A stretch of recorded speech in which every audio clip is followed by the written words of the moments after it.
President Trump solicited foreign interference in our democratic elections, abusing the power of his office to seek help from abroad to improve his re-election prospects. The lead House impeachment manager argued that President Trump himself is responsible for orchestrating the events that have led to his impeachment, essentially withholding military aid to Ukraine as leverage to get that country's president to investigate political rival Joe Biden and his son. Why wouldn't he be proud to tell the Congress of the United States, I'm holding up this aid, and I'm holding it up because I'm worried about corruption?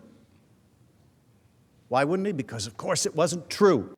Democrats took issue with Trump's assertion that his July 25th phone call with Ukrainian President Zelensky, in which he asked for a favor, was a perfect call. This was not a perfect call. It is direct evidence that President Donald John Trump corruptly abused his power and solicited foreign interference in the 2020 election. Additional arguments centered around the removal of Ambassador Marie Yovanovitch and the dealings in Ukraine by the president's lawyer, Rudy Giuliani. Democrats continue to implore Republicans to allow more documents and witnesses, including former National Security Advisor John Bolton, who was fired by Trump.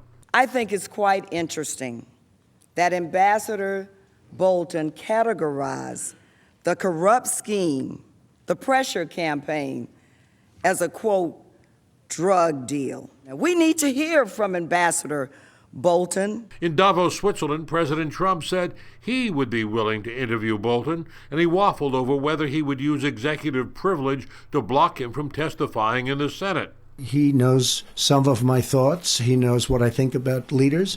What happens if he reveals what I think about a certain leader? The problem with John is that it's a national security problem. Meanwhile, back in the Senate, Republicans claim the House's case is weak. Every day we're here doing this is a day we're taken away from doing things that really matter. It felt like we saw last night was an incomplete case. They have not done their complete homework. Now, Democrats, they completed their first day of arguments just a few minutes ago.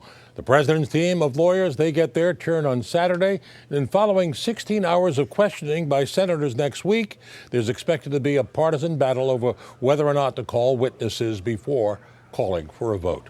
In the newsroom, I'm Marvin Scott. Corey?